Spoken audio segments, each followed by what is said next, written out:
Fred e Rose West, Ian Brady e Mira Hindley, Gwendolyn Graham e Catherine May Wood. Estes são apenas alguns dos casais de assassinos em série mais infames da história. Embora seus crimes cruéis e brutais jamais sejam esquecidos, eles tendem a ofuscar inúmeros outros casais criminosos cuja crueldade é igualmente severa. Junte-se a nós no episódio de hoje enquanto examinamos 3 casos perturbadores de casais que foram, literalmente, parceiros no crime.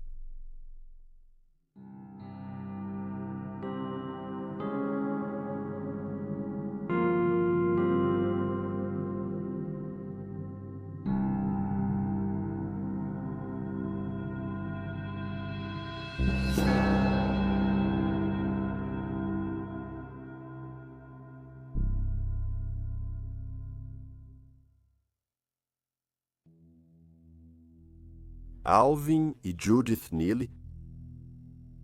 Alvin Neely, 26 anos, conheceu Judith Ann Adams, 15, em 1980, e pouco depois ele deixou sua esposa e 3 filhos para fugir com ela.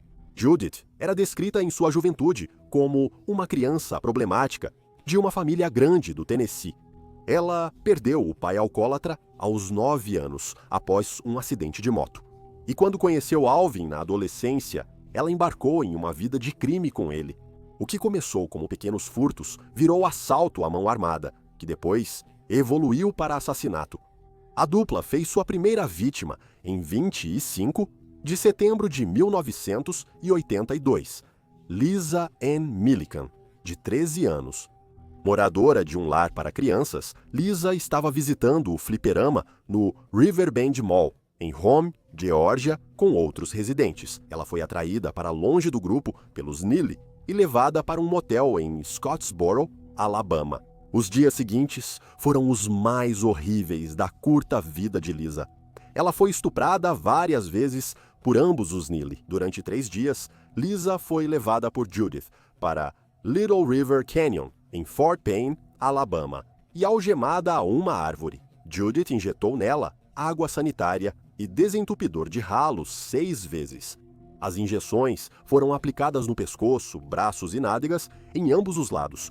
Lisa sofreu uma dor excruciante, mas não morreu até que Judith apontou uma arma para ela e puxou o gatilho antes de empurrar o corpo da menina de 13 anos para dentro do cânion. O casal ligou várias vezes para as autoridades para denunciar o corpo, que foi encontrado no fundo do cânion. A vida dos Neely não era nada glamurosa. Após o assassinato, viajaram pelo sul dos Estados Unidos da América, dormindo no carro e sempre fugindo. Eles roubavam para sustentar a vida e falsificavam cheques e, aos 16 anos, Judith ficou grávida de gêmeos. Mesmo grávida, Judith continuou cometendo crimes, incluindo assaltos à mão armada. Um assalto fracassado na Geórgia levou os 2 para a prisão, onde Judith deu à luz. Mas assim que saíram, o casal se reencontrou e continuou com sua vida de crimes. Em 4 de outubro de 1982, os Neelys encontraram um jovem casal chamado Janice Chapman e John Hancock. Eles atraíram o casal com promessas de uma festa emocionante, mas na verdade, Judith os levou para Afton Hill, ou para a floresta, onde Alvin atirou em John e o deixou para morrer. Agora, restando apenas Janice, eles a colocaram no veículo e a levaram até o motel, onde ela foi torturada antes de ser morta. Os Neelys não conseguiram fazer mais vítimas depois disso porque estragaram o crime anterior. Judith e Alvin não se preocuparam em checar se John Hancock estava realmente morto após ser baleado. O jovem sobreviveu aos ferimentos e não só conseguiu pedir ajuda, como também ajudou na identificação dos agressores. O detetive principal do caso, então, seguiu os Neely por várias semanas, antes de prendê-los no Tennessee para evitar a pena de morte. Alvin se declarou culpado de assassinato e agressão agravada na Geórgia, mas não foi julgado pelo assassinato de Lisa Millican. Como Judith puxou o gatilho, ele recebeu prisão perpétua. Judith não se declarou culpada e foi julgada em março de 1983. Enquanto aguardava o início do julgamento, ela deu à luz o terceiro filho do casal, 6 semanas após o início do julgamento, Judith foi condenada pelo assassinato com tortura de Lisa Milliken e sentenciada à morte na cadeira elétrica. Uma decisão que veio do juiz, já que o júri havia recomendado prisão perpétua. Ela foi a mais jovem sentenciada à morte nos Estados Unidos, com apenas 18 anos. Após ser condenada, ela assumiu a culpa pelo assassinato de Janice Chapman. Ela tentou apelar por um novo julgamento no caso de Lisa Milliken, mas seu pedido foi negado. Em 1999, poucos dias antes de sua execução, sua sentença foi mudada para prisão perpétua com possibilidade de liberdade condicional após 31 anos. O governador F. Okube tomou essa decisão. James, segundo relatos, citou o fato de que o júri havia recomendado prisão perpétua em seu julgamento como justificativa para seu veredito. Em 2023, Judith foi negada a liberdade condicional. A irmã de Lisa, Tina Milliken, lembrou-se de ter ficado frustrada com o simples fato de existir a possibilidade de Judith ser solta, afirmando, abre aspas, ela matou uma criança. Por que continuar passando por isso? Por que continuar fazendo as famílias passarem por isso?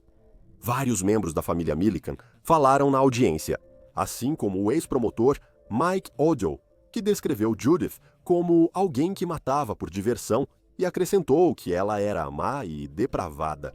Judith terá uma nova audiência de liberdade condicional. Em 2028, Alvin morreu na prisão em 2005.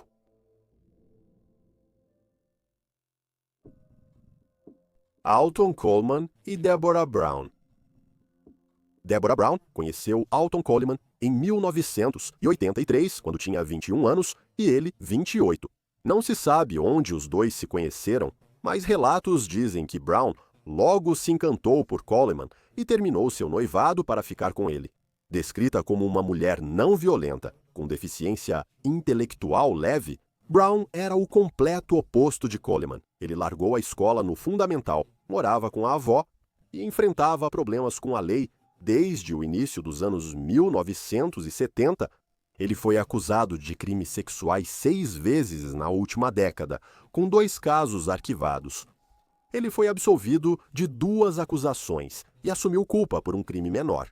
Ele deveria ser julgado em Illinois por estuprar uma garota de 14 anos, mas fugiu e iniciou uma onda de assassinatos com sua nova namorada, Brown. O primeiro assassinato do casal ocorreu em 29 de maio de 1984, depois que eles fizeram amizade com Juanita Witt para chegar até sua filha de 9 anos, Vanita. A garotinha foi levada de Kenosha, Wisconsin, para Waukegan, Illinois, a 32 quilômetros, onde foi estuprada e estrangulada até morrer. O corpo dela foi encontrado em 19 de junho em um prédio abandonado, a apenas 4 quarteirões de onde Coleman morava com a avó. 2 dias após a morte de Vanita Witt, eles conheceram Roberto. Carpinteiro ficou na casa dele à noite e pediu o carro emprestado para resolver algo pela manhã. O casal não voltou e o homem perdeu o veículo. Brown e Coleman partiram para Indiana, onde acabaram na cidade de Gary. A essa altura, o FBI já sabia que Coleman estava foragido e começou a perseguir o casal.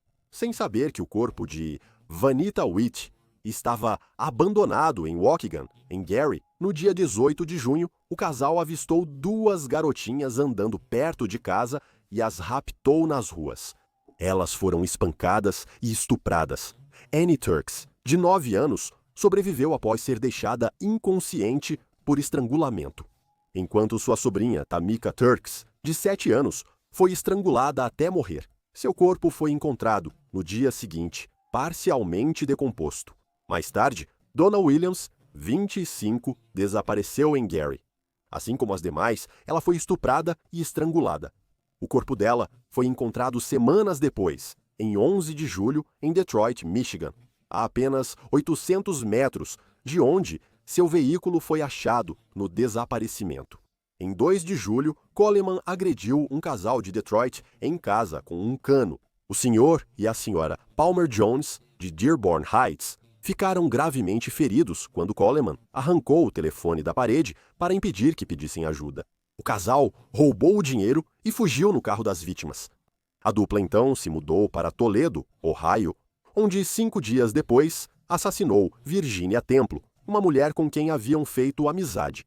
De acordo com relatos, Virginia, mãe de vários filhos, não era vista há dias quando a polícia foi verificar como ela estava. Lá, encontraram quase todas as crianças assustadas, porém ilesas. No entanto, ao examinar o porão da casa, as autoridades descobriram os corpos de Virginia e de sua filha mais velha, Raquel, de 9 anos. Ambas haviam sido estranguladas até a morte e colocadas dentro do espaço. Nesse mesmo dia, Brown e Coleman entraram na casa de outro casal, desta vez Francisco e Doroteia Duvendak, que moravam em Toledo. Os Duvendak foram amarrados com fios elétricos para que Brown e Coleman pudessem roubar seu dinheiro, objetos de valor e veículo. Após matar Virginia e Raquel Templo, o casal fugiu para Dayton e visitou o reverendo Millard Gay. Sua esposa, Catarina, Coleman e Brown ficaram pouco tempo com os Gay e os acompanharam a um culto na igreja em 9 de julho.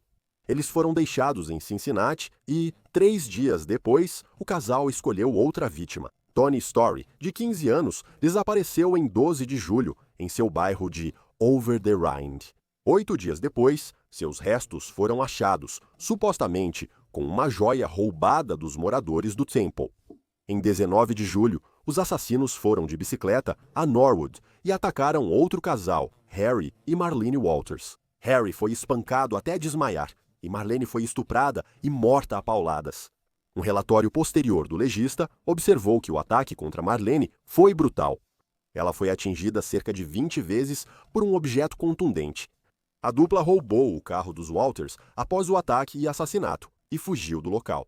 Brown e Coleman foram para Kentucky, onde sequestraram um professor universitário, exigiram sua carteira e o colocaram no porta-malas do carro. O professor relatou à polícia, após ser achado no porta-malas do carro abandonado, que foi forçado pela dupla a ligar para a esposa e afirmar que tinha uma grande dívida de jogo. Todo o dinheiro da poupança deveria ser levado a uma cabine telefônica em Richmond, mas o casal nem se preocupou em pegá-lo. E não se sabe o motivo. Brown e Coleman deixaram o carro em 17 de julho em Dayton e voltaram à casa dos Gays para roubá-lo. A última vítima deles foi 75 anos, que foi assassinado em Indianápolis. A dupla roubou o veículo dele antes de seguir para Evanston, Illinois.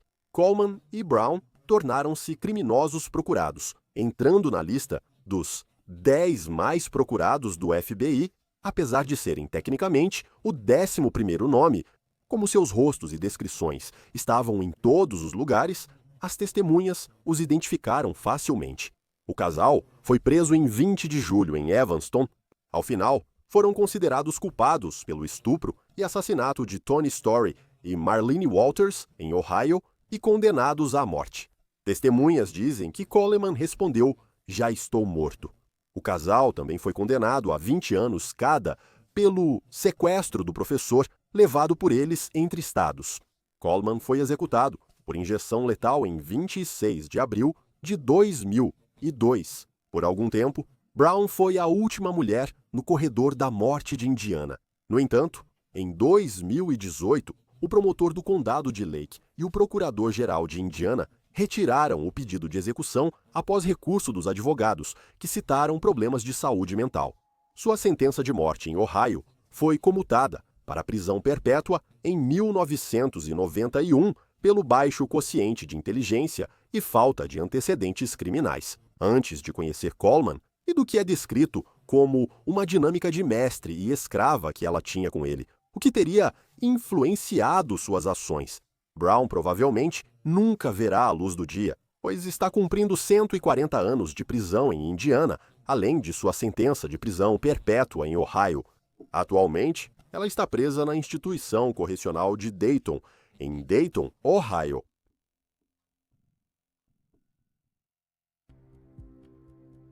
Monique Olivier e Michel Fourniret.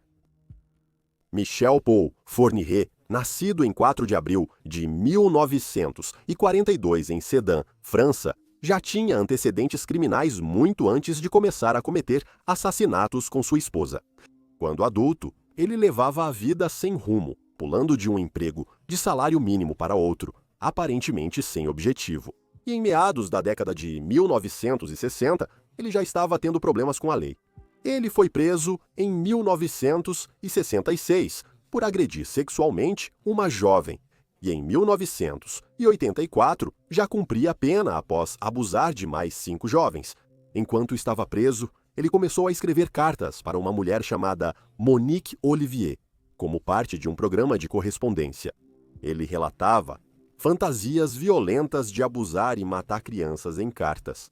E Olivier respondeu dizendo que o ajudaria a realizar essas fantasias se ele matasse o marido dela. Embora ele nunca tenha feito isso, os dois começaram um relacionamento assim que Fournier foi libertado da prisão em 1987.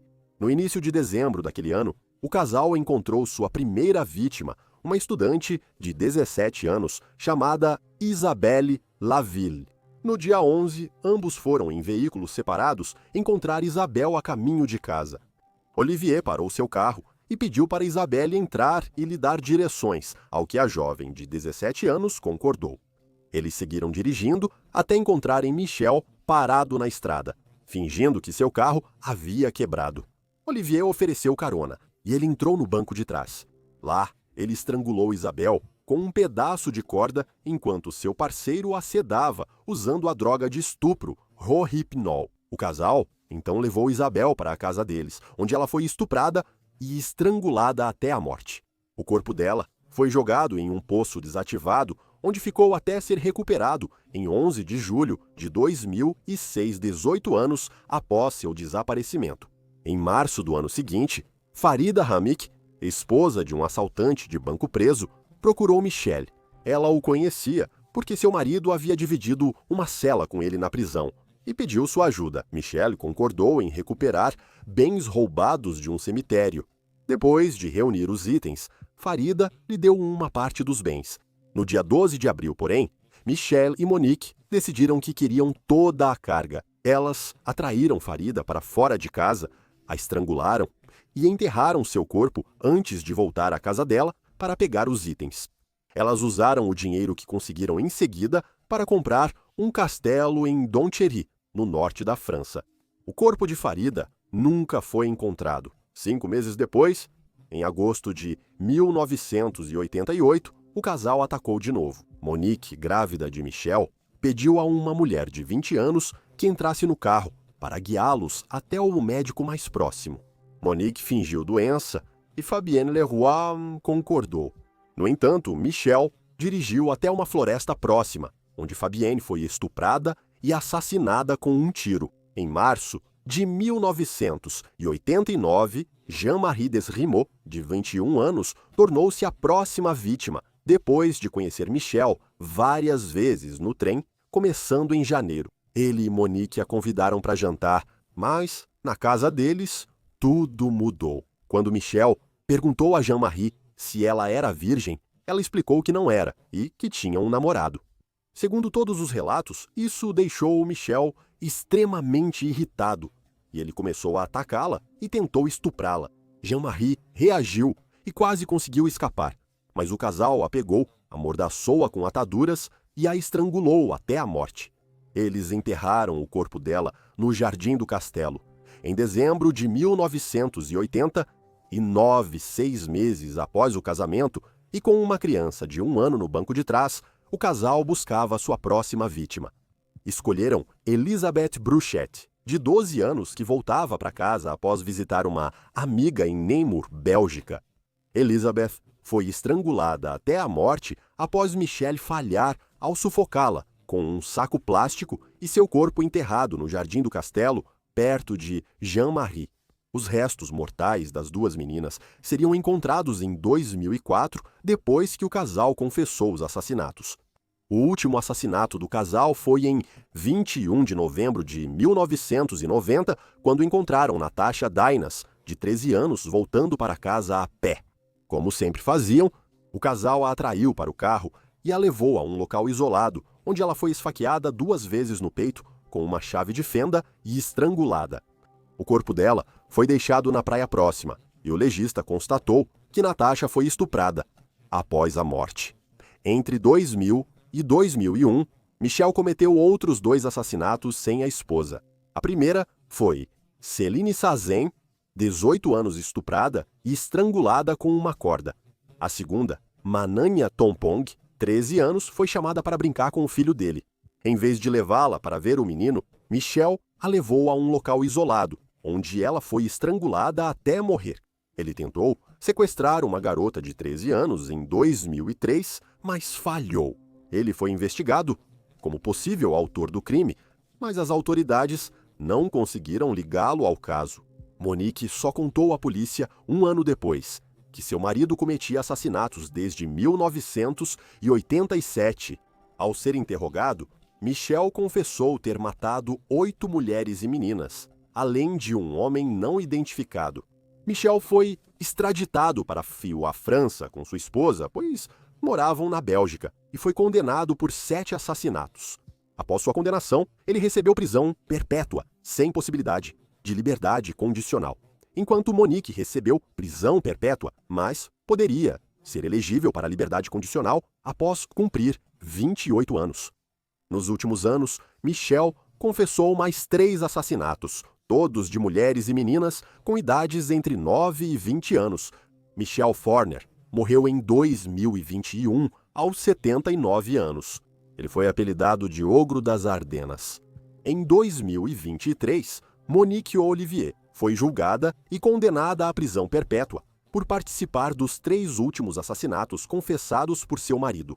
Ao ser questionado sobre Olivier, o pai de uma vítima comentou: só a presença dela já conquistaria a confiança de todas as vítimas.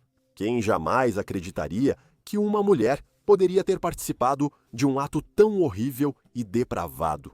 Na sua sentença, Olivier disse: eu me arrependo de tudo o que fiz e peço perdão às famílias das vítimas, sabendo que isso é imperdoável. No entanto, o presidente do tribunal afirmou que Olivier, abre aspas, não teve empatia pelas suas vítimas, que ela desumanizou. E aí estão os fatos. Por favor, deixe um comentário aqui embaixo com suas próprias opiniões e reações. E lembre-se de curtir este vídeo e se inscrever para apoiar o canal. Obrigado por assistir. Fique atento, fique seguro e nos vemos na próxima vez.